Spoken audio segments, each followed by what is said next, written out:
The sun was climbing slowly above the restless horizon, its rays scattering across the steel deck of the destroyer, the faint gleam reflecting from every wet surface after another night at sea. The crew stirred with routine motions, but beneath the surface of daily duty. A shadow lingered for 3 long days. Their radios had remained silent, their comms gear locked in stubborn failure, cutting them away from higher command and leaving them adrift in isolation with only the rhythm of waves. To answer their calls, the sailors whispered among themselves that something unseen was pressing down upon them, and though none spoke it aloud, the fear of being blind in hostile waters gnawed at every heart in the cramped compartment below deck. One figure knelt steady as stone, her coveralls stained with grease and sweat, her face smudged with soot from wires that had sparked under her touch. She was the one assigned to repair the comms gear, though many doubted she could pull it off her. Name had already become a subject of hushed debate, a junior sailor with barely half a year at sea, tasked with solving a failure that seasoned technicians had abandoned in frustration. The mess of tangled wires lay before her like veins severed from a living body, and yet her eyes burned with determination as if nothing in the world could make her surrender. Her hands moved quick and certain, every gesture a rebellion against the silence that had trapped the ship. Around her sailors gathered, in uneasy clusters, their voices dying each time her soldering iron hissed against exposed copper. Their skepticism hung heavy in the air, but beneath it grew something else, something like reluctant respect. She did not pause even when sweat blurred. Her vision, even when the stench of scorched insulation choked the small space, she whispered to herself about circuits and relays speaking to the gear like a living companion, her tone so certain that even the doubters leaned closer as if her words alone might coax the machine back to life, and yet with every flicker of light on the panel followed by darkness, the tension grew sharper. The destroyer drifted across the open sea, its engines humming steady, but its spirit hobbled by silence without. The radio. They were blind without contact. They were vulnerable. And vulnerability at sea was an invitation for disaster. The ocean was vast and merciless, hiding enemies beneath waves and beyond horizons. To be cut off from command was to wander into a battlefield with no map, no ally, no chance for support. The sailor felt this weight pressing on her shoulders, but her expression betrayed nothing. She wiped her brow, adjusted the torch, and bent closer to a stubborn fuse. The green light on. The console blinked once, then died in her face, a cruel tease that drew a sharp inhale from the watching crew. Whispers rose around her, voices low and anxious. She ignored them, her lips tightening as if she had discovered something only she could. See, her finger traced the line of the broken circuit and her eyes narrowed. This was not the wear of time or the chaos of chance. This was deliberate. She leaned back and spoke with quiet certainty that someone had cut into the system wires stripped, clean as if by intention.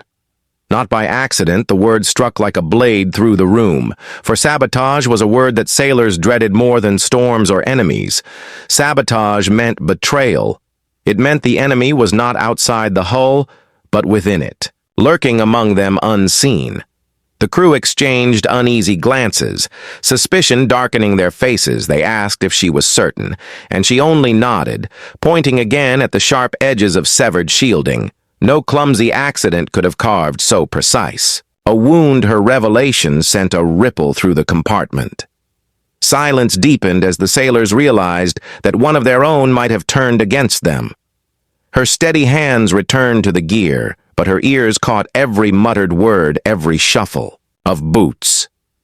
Every shallow breath. The tension in the room was a living thing growing heavier with each moment, and still she pressed forward as if racing against an unseen clock. Above them, the sea carried the ship into deeper waters, the waves slapping, louder against the hull as though mocking their isolation. The radar screens hummed faintly, but no guidance came from them, for the radios were dead, and the crew could only guess what shadows moved across the horizon. The sailor soldered a junction, sparks flaring briefly, illuminating her face. Her eyes fierce in the glow. She murmured that if she could just restore one frequency, even for a second, they could cry out to command. Yet her words trembled on the edge of doubt, for she knew that whoever had cut these wires might not allow her to succeed so easily. The sailors around her shifted uneasily, their trust hanging by a thread. They had been taught to believe in the strength of their vessel, the clarity of their systems, and the protection of their chain of command. Yet here they were, powerless, relying on a single junior sailor bent over a broken panel, while whispers of sabotage spread like fire in dry grass. They looked at each other with suspicion, each wondering who among them might have been near the comms bay in the night, who might have held the tools to wound their lifeline. The air was thick with distrust, and every gaze carried the weight of an unspoken accusation. Her hands did not stop, though her mind raced with possibilities. She traced every circuit, mapped every line in her head, her breathing steady but her pulse hammering. She adjusted a fuse, and for one heartbeat, the panel flickered alive. A faint crackle of static filled the compartment. The sailors froze, as though they had heard the voice of salvation itself. Then the panel went dark again, leaving only the echo of what might have been disappointment rolled through the crew. But she did not break her focus. Her eyes were locked on the stubborn gear, as if daring it to resist her. She whispered again, but this time not to the machine. Her voice barely audible as she said that whoever had done this would strike again, that the cuts she had seen were not the work of one attempt, but part of a larger plan. She warned that the ship was not only blind but marked, and that realization fell heavy on every ear. The sailors glanced toward the hatch, expecting perhaps to see the shadow of their saboteur lingering just beyond sight. Her words lingered in the air like smoke, curling tighter with every second. The compartment fell into a silence so deep that the hum of the ship itself seemed loud. The sailor bent closer, her tools trembling slightly in her grasp. She knew she was racing, not against time alone, but against the will of someone hidden within the very steel walls surrounding them, someone who wanted her to fail. She pressed the torch again, sparks lighting her face as she worked, every second daring the silence to break. Every breath challenging the darkness around them. She would not give up.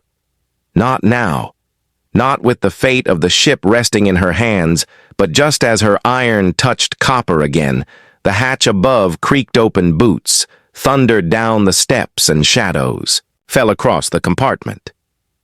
The hatch clanged open, and heavy boots thundered down the steel steps. The sailors who had been crowded in the compartment turned quickly, their faces flashing with alarm, as a squad of SEALs entered, each man carrying the weight of gear and the silence of discipline, their uniforms darkened by salt and sweat, their weapons hanging ready, though their eyes betrayed nothing. Their presence filled the room with a gravity that pressed against every chest, and at their front moved the lieutenant, his steps deliberate, his stare sharp as a blade as he scanned the compartment, his gaze finally falling upon the young sailor crouched over the comms gear. The chief moved quickly to explain, pointing to the sailor who had been working without pause for hours. The lieutenant's eyes did not leave her face. He crossed the compartment with slow, measured steps, each one echoing against the steel. The sailors shifted nervously, unsure of what was about to unfold. The lieutenant loomed above her, yet she did not rise or salute. She remained bent over the stubborn wires, her fingers steady, her expression unwavering, as though she were unaware of the authority that now stood at her shoulder. Her lack of formality shocked the onlookers, for no one ignored a SEAL officer, yet she did, and the lieutenant, instead of reprimanding her, crouched down, lowering himself to her level, a move that startled the crew who could not remember seeing him bend for anyone. He asked, in a voice low and calm. What she had discovered, she spoke without hesitation. Her words precise. She said the cuts on the wires were too clean to be the work of accident. She pointed with her tool at the insulation stripped as though by expert hands. She explained how the shielding had been peeled back, how the circuits were compromised with deliberate precision, and how such tampering could only mean sabotage. Her words hit the crew like a thunderclap, disbelief and fear twisting their expressions. For sabotage was not just a mechanical failure, it was betrayal. A wound from within the lieutenant's eyes narrowed as he studied both the wires and the young woman's face, as though weighing the truth of her claim. The SEALs exchanged glances. Their silent communication sharp and efficient, the possibility that someone aboard the ship had cut into their lifeline to command unsettled them in a way that no enemy on the horizon ever could suspicion, grew heavy in the compartment's sailors. Shifting uneasily, their gazes darting from one face to another, each wondering who might be hiding such treachery. The lieutenant looked back at her tools at the steady way she moved, despite the weight of attention crushing the room. Then he asked, the only question that mattered, could she restore the link to command? Could she make the ship's voice reach across the silence of the sea? She did not flinch. She answered simply that she could try, but she would need quiet and space to work. The lieutenant nodded once, then stood tall, his voice ringing with command as he ordered everyone to clear the space. Give her room. Give her silence. The sailors obeyed without hesitation, stepping back until only she remained crouched at the console, her torch glowing, her tools spread neatly like a surgeon preparing for operation. The SEALs lined the walls. Their expressions guarded their hands resting near weapons as though expecting an unseen enemy. To materialize at any moment, the lieutenant stood near the hatch. His arms crossed, his eyes never leaving the sailor as she bent once more to the tangle of circuits. The compartment grew tense as every ear strained for a sound beyond the hissing, torch, and the faint hum of the ship. Her fingers moved with a speed born not of panic, but of focus. Each motion precise, every soldered joint glowing briefly before cooling. She worked as though guided by instinct. Sparks flew, tiny bursts of light, illuminating the sweat dripping from her brow. She whispered frequencies and relay numbers under her breath as though chanting an incantation. The lieutenant tilted his head, listening. Though he could not understand the language of circuits yet, something in her certainty held his attention as though he too believed the machine might obey her. Then it happened. A sudden crackle of static burst from the speakers, sharp enough to make the sailors stiffen. Voices faint, distant, breaking through. The air command was there somewhere on the other side of the silence. The sailors leaned forward, eyes wide as though afraid to breathe. The lieutenant stepped closer, his hand brushing the console as if to steady himself. The static grew louder. Then, softer. A fragmented voice echoing across the room. For one suspended moment, hope surged like a tide filling every chest. Then just as quickly as it came, the signal sputtered, died. The speakers fell silent once more, leaving only the pounding of hearts and the heavy weight of disappointment. A murmur rippled through the sailors, but the lieutenant raised a hand, silencing them. His eyes locked on the sailor who had not moved even as failure loomed, her hands still probing the circuits, her face pale, but unbroken.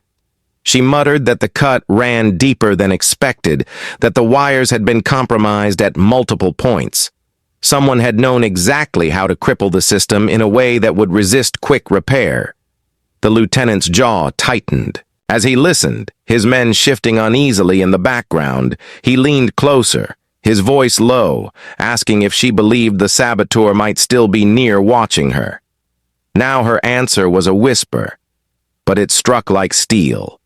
Yes, the crew froze, each man and woman turning sharply, their eyes darting around the compartment.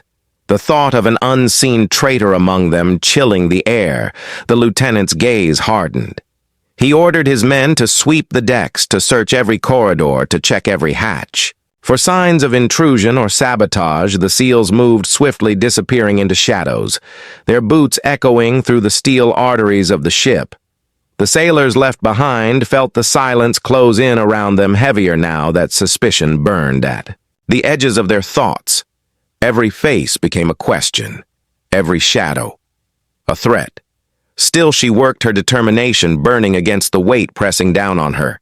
her fingers raw from hours of strain, her torch sputtering as she pressed copper to copper.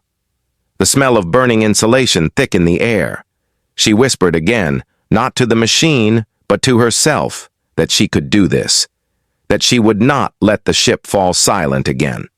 Her resolve carved into the stillness, her breathing steady. Despite the tremor in her hands, the lieutenant stood close, his shadow falling over her like a shield, his voice quiet yet firm, telling her to continue, that no harm would reach her while he stood watch. She did not look up, but his words anchored her against the storm of fear swirling through the compartment. Minutes stretched into hours, each second a test of patience, the ship rolling gently across the sea, the waves pounding the hull as if mocking their blindness. Then suddenly the panel flickered a live green light, pulsing steady for more than a breath. The room froze. The sailors gasped as a clear voice burst through the speaker command, calling their name, crisp, urgent, alive. The sound filled the compartment with electricity. Men and women leaning forward, their faces breaking into smiles of relief. For the first time in days, hope had returned. Their ship was no longer blind. Their voices no longer silenced, but just as quickly as it had come, the signal faltered, the voice dissolving into static, the light dimming until the panel fell dark once more. The taste of hope vanished, leaving the crew suspended in shock. The sailor slumped forward, her shoulders shaking, though her hands refused to release the tools she had almost seized. Victory. But something unseen had ripped it away, and the knowledge that the failure was no accident gnawed at every heart.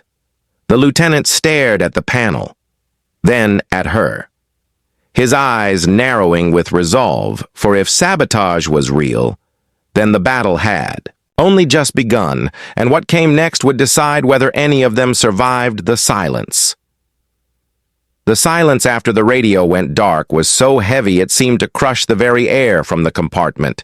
The sailors stared at the young woman still crouched at the console, her knuckles white around her tools, her chest rising and falling with the effort of holding herself steady.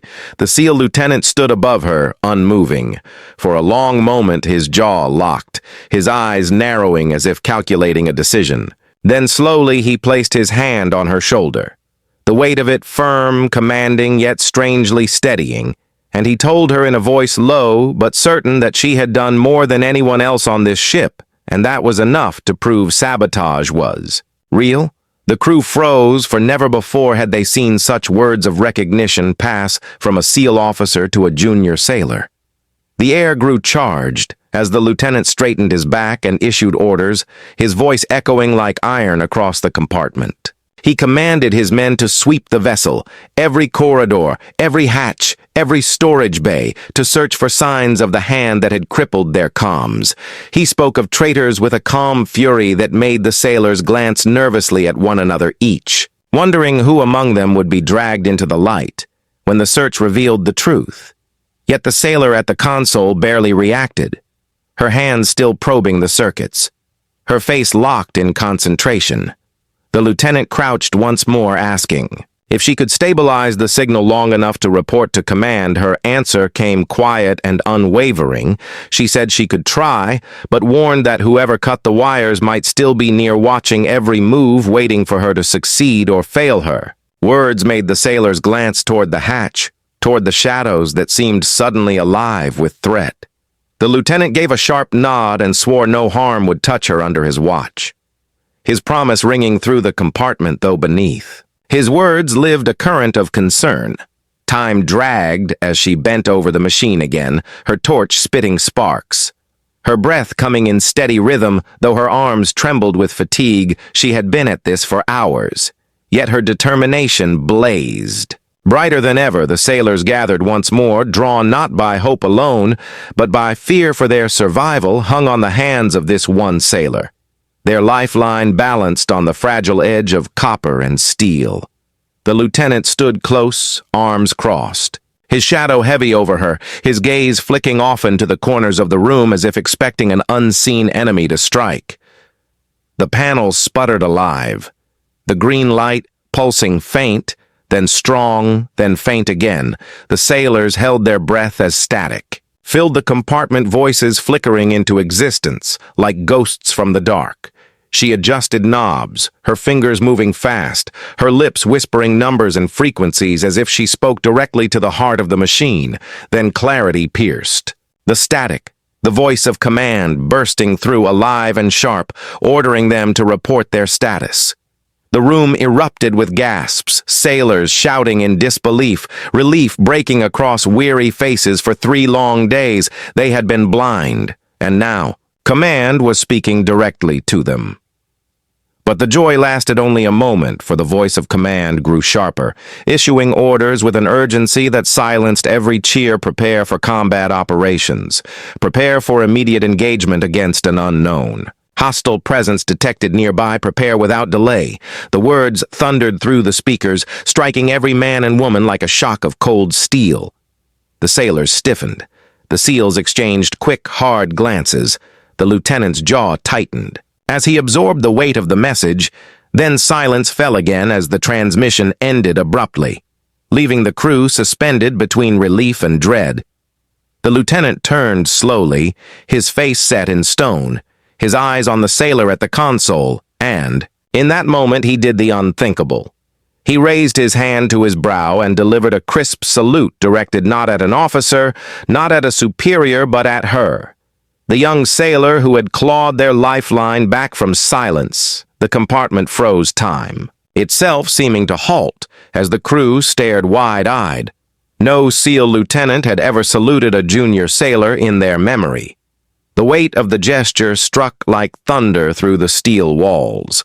It was more than recognition. It was respect carved deep and undeniable. The sailors whispered among themselves, voices trembling with disbelief, yet none dared speak loudly for fear of breaking the fragile moment. The sailor herself stared up, wide-eyed, her lips parted, but no words escaping, for she had not expected nor ever dreamed of such an honor. The lieutenant lowered his hand slowly, his gaze never leaving hers, then turned to his men, snapping them to attention, his voice carrying authority sharpened by urgency. He declared that she had saved them from blindness and that no one under his command would ever again question her worth. His words echoed through the crew, planting themselves deep into their minds like iron.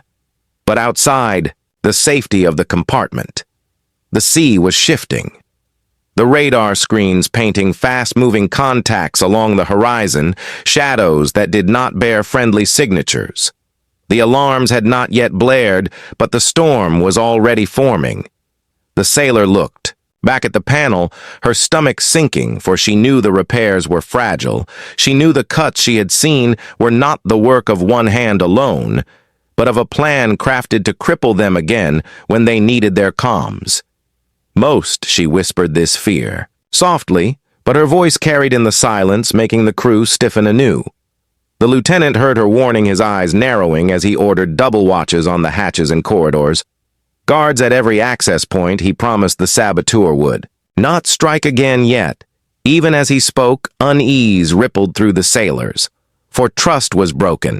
Every face around them now wore suspicion. Every step in the corridor sounded heavier than it should. The destroyer was no longer just a ship at sea. It had become a stage for unseen betrayal, and each heartbeat carried the weight of expectation that the traitor would reveal themselves when the hour was darkest. The sailor pressed her hand against the warm console, as though drawing strength from the machine itself. She had restored the signal, she had brought command's voice back from the void. Yet the knowledge of what lingered beyond the horizon filled her chest with dread. She could not shake the vision of those deliberate cuts, precise, cruel, patient. She knew the enemy was not only outside closing in across the waves, but also inside, hidden among steel and uniform, waiting for the perfect moment to strike. Her breath quickened, her hand trembled, yet she refused to step back. He refused to surrender. Then the alarms shattered the air. Red lights flashing across the bulkheads, the voice over the intercom calling the crew to battle stations. The lieutenant barked orders sharp and fast, his men moving instantly, the sailors rushing. To their posts, the ship vibrating with sudden life, the horizon outside split with shadows, vessels approaching with intent, their signals unrecognizable, their formation clear and hostile. The crew braced themselves, gripping weapons, strapping into harnesses, yet amid the chaos, every eye still flicked toward the sailor at the console. For if the comms failed again, they would be deaf and blind, fighting alone against ghosts in the water. And just as the room filled with the roar of movement, just as hope balanced on the edge of a knife, the radio crackled alive once more, carrying a final fragmented transmission from command.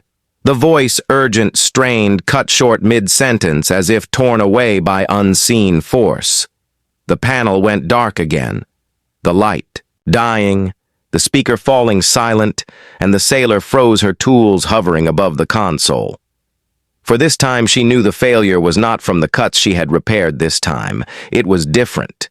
It was triggered remotely from somewhere on the ship itself, leaving every man and woman in that compartment staring at each other with the realization that the traitor was still among them, and that they had chosen this very moment to strike. The alarms wailed through the steel corridors, red lights flooding every passage as the destroyer roared to life. The crew scrambled to their battle stations, voices rising in urgency, boots hammering against metal ladders, clanging as sailors rushed topside and below the deck. The compartment still echoed. With the weight of silence that had followed the last failed signal, the young sailor stood trembling beside the darkened panel. Her tools slipping in her damp hands, her heart pounding against her ribs, like a drum of warning, for she knew what no one else wanted to say. The failure this time had not been chance or fatigue. It had been deliberate, and someone aboard had made sure their voice would be silenced when they needed it most. The SEAL lieutenant barked orders, his voice a steady blade. Slicing through the chaos, his men snapped into action. Their weapons clutched tight as they formed watchposts along the hatches, their eyes sharp, their faces grim. The sailors around them rushed to load ammunition check systems and man the guns. Above deck, the horizon grew darker, the radar screens painting contacts that moved with unmistakable hostility. Shadows closing fast across the sea like wolves circling their prey. The lieutenant turned back to the sailor at the console, his eyes steady, his jaw tight. He told her that she had given them enough time to prepare, that she had already done more than anyone could have asked, but his tone carried something unspoken, a demand, a plea for her to try again, despite the risk, despite the saboteur. She nodded, her throat dry, her body aching from hours of labor, but her will unbroken. She bent once more over the panel sparks, flashing briefly as she stripped wires, reconnected fuses, and whispered to herself about channels and circuits. As though chanting against the storm, her hands trembled but did not stop. Sweat poured from her brow. Her fingers burned from the iron. Yet she pressed on. She told herself she could not allow the ship to face the enemy in silence. She could not allow the voices of her crew to vanish unheard across the sea. The lieutenant placed himself at her side, his shadow falling over her again, his voice low but firm, promising that no traitor would reach her, that if they dared to try, they would face him. First, his presence steadied her, even as suspicion thickened the air around them, for every sailor now looked at their comrades with narrowed eyes. Every face was a question, every word a threat. The destroyer no longer carried only steel and salt. It carried mistrust, beating like a second pulse through the hearts of the crew. Above deck, the sea churned with menace, the first hostile vessels now visible on the horizon, sleek, fast, dark shapes cutting through the waves, their movements sharp, their intent undeniable. The crew armed the guns, hatches sealed weapons systems, humming as the ship prepared to fight the sailor below. Heard the thunder of preparations echoing through the steel walls. She forced herself to block it out, to focus only. On the wires glowing faintly under her touch, the lieutenant called out new orders, his men rotating positions, the weight of battle pressing ever closer. Then a flicker pulsed across the console, the green light stuttering alive, her breath caught. As static filled the speakers, she adjusted knobs fast, desperate. The faint voice of command pierced the static, broken but alive. The sailors froze, listening as fragments spilled out, words sharp, urgent, incomplete. She strained to catch them through the noise. But before she could, the light dimmed again, sputtering and dying, leaving her staring at darkness once more, her chest heaving, her tools clattering to the deck. The crew's hope extinguished again in the blink of an eye. Her eyes widened. With sudden clarity, she whispered that this was no longer about broken wires. This was not the same failure she had fought before. This was remote interference. Someone aboard had triggered it. Someone with knowledge precise and cruel. Someone who wanted their voices cut in the exact moment of danger. Her words spread like fire through the crew, their eyes widening, their breaths catching as realization sank in. The saboteur had struck again, and they were still among them, watching, hidden perhaps, even standing inside that very compartment. The lieutenant's eyes hardened, his voice cut through the fear like steel. He ordered his men to seal the compartment, to let no one leave without his command. His gaze swept across every face, the sailors, stiffened under the weight of his stare, each one feeling the suspicion burn like flame. Yet none spoke, none dared, for any word might mark them as guilty. The sailor at the console felt the weight of every gaze pressing upon her, but she turned back to the machine, refusing to let paranoia pull her from her task. Her fingers worked again, desperate to squeeze one more flicker of life from the dying system. Above deck, the storm of combat began, the first blasts thundering across the sea cannons, roaring missiles screaming through the sky. The ship shook with impact. Sailors clung to rails as the destroyer fired back steel, groaning under the strain. The battle had begun in full fury. The compartment below vibrated with every strike, the lights flickering, the air shaking with each blast. The sailor gritted her teeth, fighting to steady her hands, though the deck quivered beneath her knees. Sparks flew from the panel, lighting her determined face, even as sweat and soot streaked her skin. Lieutenant leaned close, his voice nearly lost in the roar. He told her to focus only on the wires, to let him deal with the enemy both outside and within. She nodded, biting back fear, her hands moving faster than thought, driven by instinct, by will. By the knowledge that the ship could not stand alone forever without command. She stripped another wire, spliced it, twisted it until her fingers bled. The green light blinked faintly again. The crew held their breath, but she knew this flicker would not hold unless she found the hidden trigger, the silent hand choking their voice each time they reached for hope. Her heart raced. She searched the circuits deeper, tracing lines she had not touched before. Then she found it, a small device buried. Within the panel, a parasite fused into the wires, black and sharp, pulsing. Faintly, she realized at once what it was. A remote trigger planted with precision, a trap designed to kill their signal each time it came alive. Her throat tightened as she pointed at it, showing the lieutenant. He crouched, his eyes narrowing, his jaw clenching as he recognized the truth. They had been betrayed, not by chance, but by intent, and that intent was still aboard, walking among them.